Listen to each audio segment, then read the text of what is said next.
ቀጣዩ ዝግጅታችን የሚሆነው የልጆች ጨዋታን ወደ እናንተ ማድረስ ነው። በዛሬ የልጆች ጨዋታ ዝግጅታችን እግር ኳስን ጨምሮ ሌሎች ጨዋታዎችን ወደ እናንተ የምናደርስ ነው የሚሆነው። የዛሬውን የልጆች ጨዋታ ዝግጅታችን ደግሞ የሚያቀርብልን ጋዜጠኛ መለሰ ግዛቸው ነው ማለት ነው። ጋዜጠኛ መለሰ ግዛቸው ከልጆቹ ጋር ቆይታ ያደርጋል። ለእግር ኳስ ጨዋታ ምንነት፣ ስላጫወት ህጉና ስለ ሌሎች ነገሮችም ከልጆቹ ጋር ቆይታ ያደርጋል ማለት ነው። ጋዜጠኛ መለሰ ግዛቸውን ወደ እናንተ ጋብዛለሁ።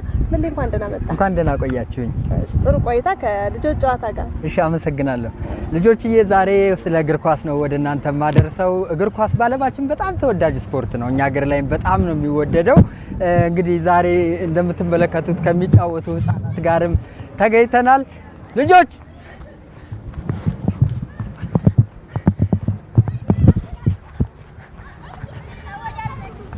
ምን እየተጫወታችሁ ነው? እግር ኳስ ትወዳላችሁ? ኑ እስኪ አንዴ ሰብሰብ በሉ። ሰብሰብ። እግር ኳስ እንዳልኋችሁ ከቻይና መጥቶ በእንግሊዝ አድጎ በመላው ዓለም አሁን ተቆጣጥሮታል። አሁን የምንገኝበት ወቅት እንዳጋጣሚ የዓለም ዋንጫ ሊደረግ ነው። 23ኛው የዓለም ዋንጫ ግን የዓለም ዋንጫ ከመጀመሩ በፊት እግር ኳስ በተለያዩ ሀገራት እየሰፋ የመጣ ስፖርት ነው። የተለያዩ ህጎች እያደጉ መጥቷል። መጀመሪያ በሰፈር ደረጃ እንደተገኘው የሰው ቁጥር ነበር ጨዋታ የሚደረገው። በኋላ ግን ህግ ሲወጣለት አንድ ቡድን 11 ተጫዋቾችን ሌላ ቡድን ደግሞ 11 ተጫዋቾችን ይዞ ወደ ሜዳ እንዲገባ ህግ ወጣለት። የሜዳው ስፋትን በተመለከተ የዳኞችን እንዲሁም ደግሞ አንድ ተጫዋች ሜዳ ሲገባ መልበስ ያለባቸውን አልባሳት ጨምሮ ብዙ ህጎች ወጥተውለታል። ካልባሳት ለምሳሌ አሁን እኛ እንዳገኘነው ሸራ ጫማም በባዶ እግርም ትጫወታለህ። ግን በዋና ውድድር ላይ ታኬታ መጋጫ መልበስ፣ ካሶቶኒ መልበስ፣ አንድ ቡድን የሆነ ተጫዋች የአንድ ቡድን ተጫዋቾች ደግሞ አንድ አይነት መለያ መልበስ ይጠበቅባቸዋል ከግብ ጠባቂው ውጪ። ከዚያ ውጪ አምበል የሚባል ታውቃላችሁ? አምበል ምንድን ነው? አዎ ቡድኑን የሚመራ ሜዳ ላይ ባሉ ከአሰልጣኙ ውጪ ነው ቡድኑን ምክር የሚሰጥ አጠቃላይ አጫወታቸውን የሚመራ ማለት ነውና በእሱ አማካኝነት ይገባሉ ማለት ነው። ከዚያ በኋላ 11 ለ11 ሆነው አሰልጣኙ በሚመክራቸው መሰረት የራሳቸውን አጫወት ይተገብራሉ ማለት ነው። ይሄ እንዳጋጣሚ ጠባብ ሜዳ ነው። በዓለም አቀፍ ደረጃ የሚደረግ ጨዋታ ላይ እንደዚህ አይነት ፖል ጠባብ ፖል አይደረግም። ይሄ የእጅ ኳስ ታውቃላችሁ? እንደዚህ ነው ጎል የሚቆጠረውና በእጅ የሚጫወቱበት ስፖርት ነው። ግን አጋጣሚ ዛሬ የምንጫወትበት ሜዳ በእጅ ኳስ ሜዳ የእግር ኳስ እንጫወታለን። የተሰራውም ለእግር ኳስ ነው። መሀል ላይ የቀለመውን ቀለም ታዩታላችሁ። ይሄኛውን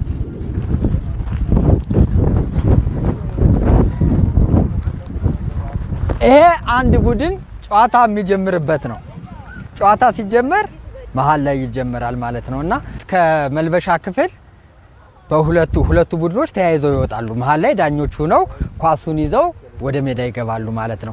ያው ሁለቱ ቡድኖች የተለያየ መለያ ለብሰው ነው የሚገቡ ማለት ነው። ከገቡ በኋላ ዳኞቹ የመስመርና የመሀል ዳኞች አሉ። የመስመር ዳኞች ኳስ መውጣቷንና ለመውጣቷን እንዲሁም ደግሞ የመሀል ዳኛው የኳሷን እንቅስቃሴ ተጫዋች ጥፋት ሲሰራ ይመለከታል ማለት ነው። ቀይ ካርድ፣ ቢጫ ካርድ የሚያሰጡ ጥፋቶች አሉ። በዚህ አማካኝነት ቅጣቶች ይተላለፋሉ። ረዳት ዳኞች ደግሞ ዳኛው የማያያቸውን ዋና ዳኛው አብረው ያግዙታል ማለት ነው። አሁን ዛሬ የሚሆነው በሁለት ምድብ ተከፍለን እናንተ ጋር ጨዋታ እናደርጋለን ማለት ነው። እኔ ደግሞ ዳኛ ሆኜ እመራቸዋለሁ። ስለዚህ ጨዋታ ከመደረጉ በፊት ከየት ነው የሚነሳ ተጫዋቾች ብያቸዋለሁ። ጨዋታው ከመሀል ሜዳ ይጀመራል። ግን ከመጀመሩ በፊት ከየት ነው የምትመጡት? ከመልበሻ ክፍል ጎበዞች። አሁን ከመልበሻ ክፍል ያ ነው ብለን እናስብና ከዚያ እንመጣለን። በሁለት ምድብ ትከፈላላችሁ።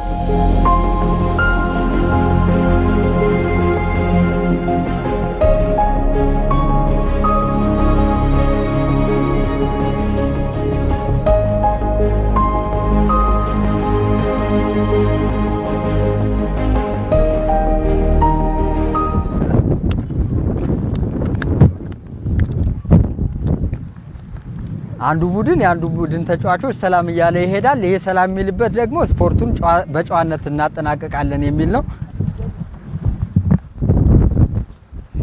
እሺ አምበሎች ነው።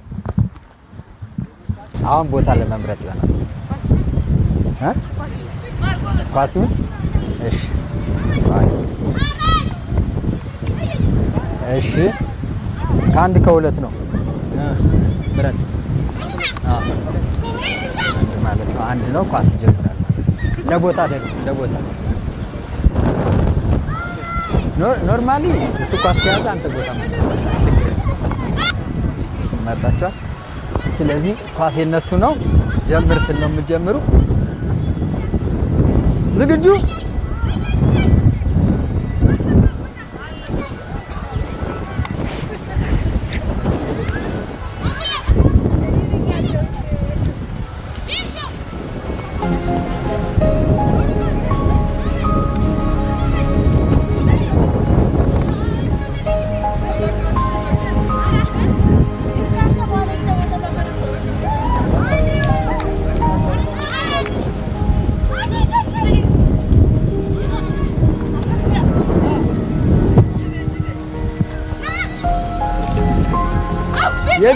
የጁሮራ ያው ዛሬስ የተጫዋች እጥረት ስላለብን ነው 3 ብቻ 4 ብቻ ሆናችሁ የምትጫወቱ እንጂ በእግር ኳስ 11 ተጫዋቾች ናቸው የሚጫወቱ።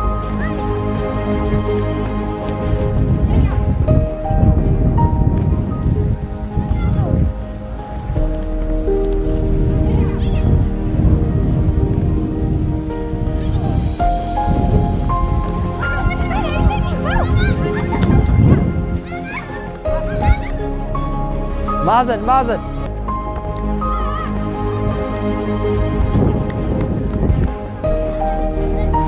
አቁመ ነው የምትመታው። አቁመ አቀብል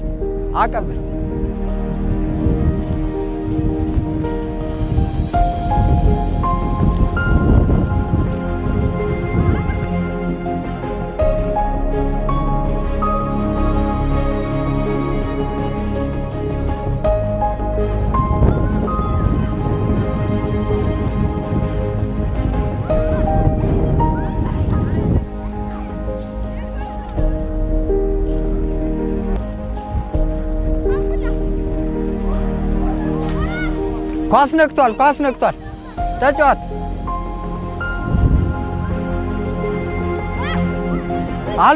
አልገባም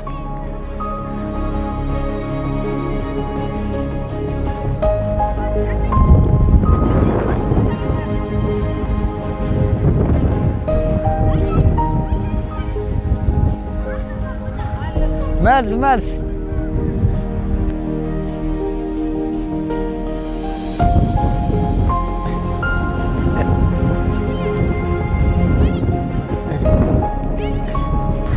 አንተ አትለቅም።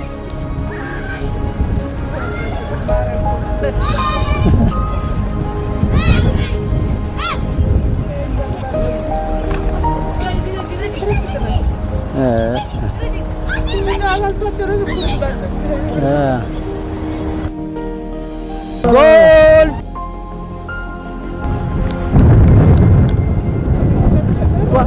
ቢሽ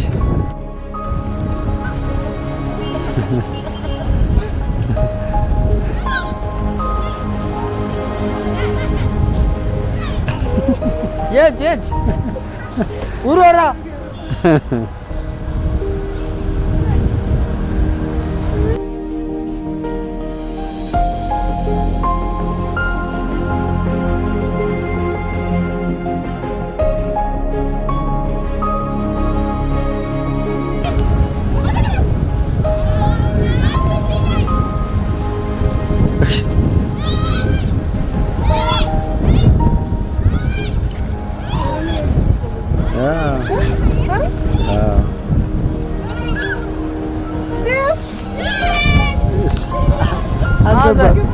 አልገባበትም።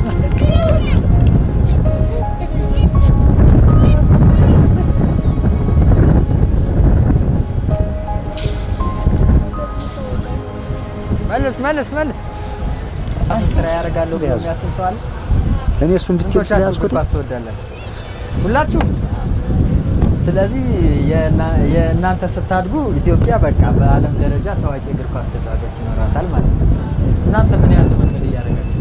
መልካም እንግዲህ እግር ኳስ ስትጫወቱ ብዙ ጥቅሞችን ታገኛላችሁ። አንደኛ ጤናችሁን ለመጠበቅ ጥንካሬያችሁ ጠንካራ እንድትሆኑ ያደርጋችኋል። ፍሌክሲቢሊቲያችሁ የመተጣጠፍ ችሎታችሁ እንዲያድግ ያደርጋል። ጤናማ ትሆናላችሁ። በአጠቃላይ እድገታችሁ የተስተካከለ እንዲሆን ያደርጋል። እንደ ማንኛውም ስፖርት አይነት ማለት ነው። በጣም ጠቃሚ ነው። ካሳደጋችሁት ደግሞ በጣም ፍላጎቱ ካላችሁ በእግር ኳስ የወደፊት ህይወታችሁን የምትመሩበት ይሆናል። እንደ ታዋቂ ተጫዋቾች እንደ ኢትዮጵያ እንደ ውጭ ሀገር ተጫዋቾች መሆን ትችላላችሁ ማለት ነው። አሁን በውጭ ሀገር ተጫዋቾች መካከል የምታደንቁት አለ? ማንን ታደንቃለህ? ሮናልዶ፣ ክርስቲያኖ ሮናልዶ። ምኑን ታደንቅለታል?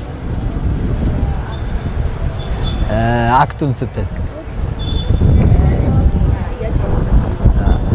ሮናልዶ አሁን ከድሃ ቤተሰብ ያደገ ልጅ ነው። ከፖርቹጋል አድጎ ከዚያ በኋላ ግን በስፖርቲንግ ሊዝበን፣ በማንቸስተር ዩናይትድ፣ በሪያል ማድሪድ፣ በጁቬንቱስ አሁን ዓለም ላይ ቁጥር 1 ሀብታም ተጫዋች ነው። ይሄ የሆነው ምንድነው? ጠንክሮ ስለሰራ ነውና መጀመሪያ ለጤና ቀጥሎ ደግሞ ጠንክሮ በመስራት እንደ ክርስቲያኖ ሮናልዶ መሆን ይቻላል ማለት ነው። ስንት አመት ነው አንተ? 10 አመት። አሁን ላይ ከወጣት ተጫዋቾች በጣም ጎበዝ የሚባለውን ታውቁታላችሁ? ማን ነው? ላሚን ያማል ስንት አመቱ ነው? 19 አመቱ ነው። ካንተ 9 አመት ነው የቀረ ማለት ነው እንደሱ ልትሆን። ስለዚህ በዚህ 9 አመታት ጠንክረህ ከሰራህ እንደሱ ማትሆንበት ምንም ምክንያት የለም ማለት ነው። ሊዮኔል ሜሲ 2022 ዓለም ዋንጫ ላይ አገሩ የዓለም ዋንጫ እንድታነሳ አሳክቷል። ብዙ ባላንዶር ስኬቶችን አጣጥሟል። ያው እንደ ሮናልዶና ሜሲ ናቸው የዓለማችን ድንቅ ተጫዋቾች አሁን ላይ ያው ወጣቶቹ እየመጡ ቢሆንም ማለት ነውና እንደነሱ እንድትሆኑ ካስፈለገ በነገራችን ላይ ኳስ ስትጫወቱ ጥሩ አሰልጣኝ መምረጥ፣ ከዚያ ደግሞ ዝም ብሎ መላፋት ብቻ ሳይሆን የኳስ ችሎታን ለማዳበር በግልም ከቡድን ጋርም ልምምድ ማድረግ ይጠበቅባቸዋል ማለት ነው። አመጋገባችሁንም ማስተካከል። አሁን በባዶ ሆዳችሁ ቀን ሙሉ ስትጫወቱ ብትሉ ራሳችሁን ነው የምትጎዱ እንጂ አመጋገባችሁንም ምግብ እየበላችሁ ማለት አስፈላጊ ምግቦችን ለእግር ኳስ ለስፖርት የሚሆኑ ምግቦችን ከአሰልጣኛችሁ ጋር እየተመካከራችሁ መመገብ አለባችሁ። እድገታችሁ የተስተካከለ ሲሆን ጤናማ ምግብ ስታገኙ የምትፈልጉትን እግር ኳስ ደረጃ መድረስ ትችላላችሁ። ዛሬ እንግዲህ የተጫወትነው 4-4 ሆናችሁ ነው ኳስን የተጫወታችሁት፣ ግን በህጉ መሰረት 11-11 ሆኖ ነው ጨዋታ የሚደረገው። እናንተ ግን ሰው ብዙ ስላልነበረ 4-4 ሆናችኋል። አንድ አይነት ማሊያ ነው አንድ ቡድን የሚለብሰው ከግብ ጠባቂው ውጭ። እናንተ ያው የተለያየ ማሊያ ለብሳችሁ ስለመጣችሁ ዛሬ የተለያየ ማሊያ ለብሳችሁ ጨዋታ አድርጋችኋል። ትልልቅ ጨዋታ ላይ ታኬታ ገንባሌ ወይም ካሶቶኒ መጋጫ ይደረጋል። ግን እኛ የሰፈር ጨዋታ ስለሆነ በተገኘው መጫወት ይቻላል። አሁን ቤተሰቦቻችሁን በነገራችን ላይ ቀደም እንዳርፋችሁ ብራዚል 5 የዓለም ዋንጫ አንስታለች።